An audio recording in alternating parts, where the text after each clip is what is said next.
All right, Krystal, what's on your radar? Well, way back, almost 6 years exactly, on February 11th, 2014, I made the case against Hillary Clinton on MSNBC. Now, many of the points I made seem obvious in retrospect, and in fact, many were pretty obvious at the time, but no one in the mainstream had really given voice to them. At the tail end of that monologue, I made the case for the candidate I thought perfectly fit the moment.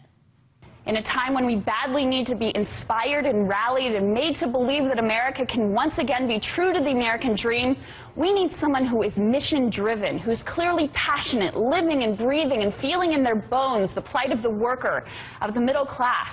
That person is not Hillary Clinton. Here's the person that I want. Now look, you built a factory and it turned into something terrific or a great idea. God bless. Keep a big hunk of it.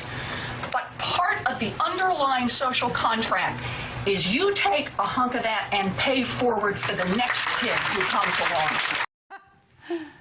In an op-ed that I published along with it, I explained more, saying Warren is, for good reason, the public official most feared by Wall Street. Since coming to the Senate, she has aggressively questioned banking regulators on why Wall Street banks were not being vigorously prosecuted. She has argued for expanding Social Security, for increasing the minimum wage, for using the infrastructure of the post office to provide banking services to the poor.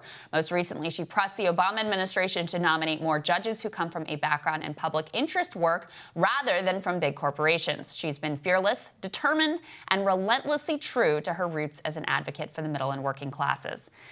It honestly makes me sad to look back at the politician Elizabeth Warren was in those days. She was one of the only Democrats to fight against the Goldman Sachsing of the Obama administration.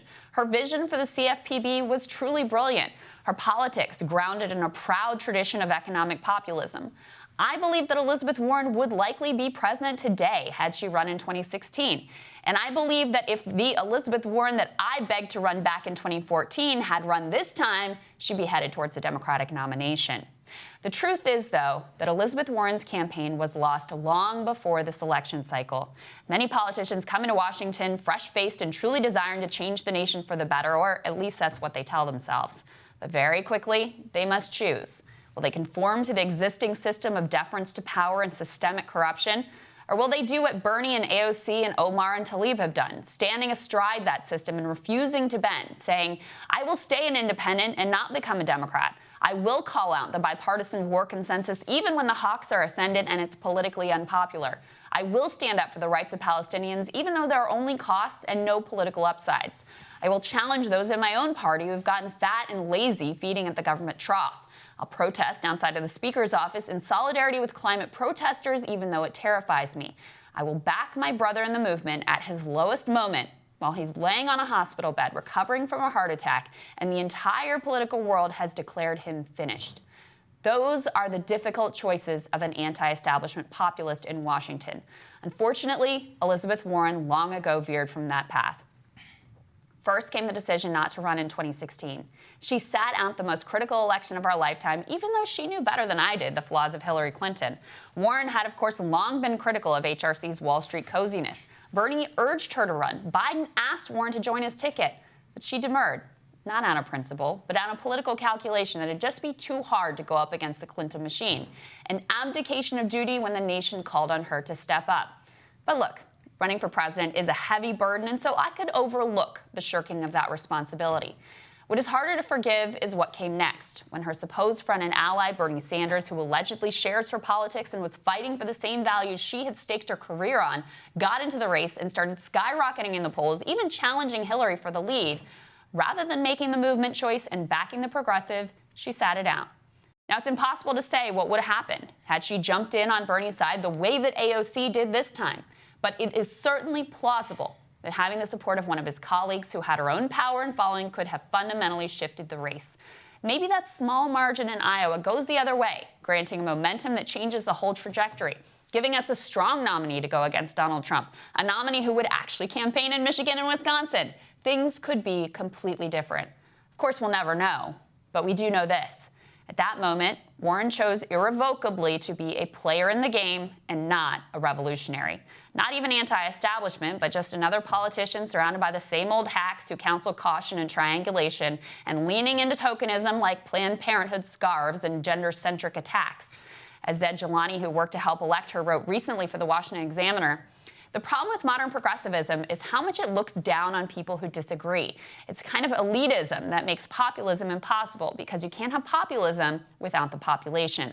The old Elizabeth Warren understood that. It appears that the new Elizabeth Warren has forgotten it. Now, the political world is shocked to watch her campaign crumble, reaching less than 10% in neighboring New Hampshire. The truth is, this trajectory was set in motion quite a while back. Her attempts to co-opt revolutionary rhetoric in service of an establishment campaign, sort of like Disney doing socialism, satisfied no one and left her unable to win more than one county in Iowa and an embarrassing distant fourth behind Klobe in New Hampshire. Now she's siding with culinary union bosses who are against Medicare for All, a policy she supposedly supports, all in order to take a cheap political shot at her friend Bernie. Now, I'm not surprised, but I do mourn the loss of someone I once considered a real ally to the movement.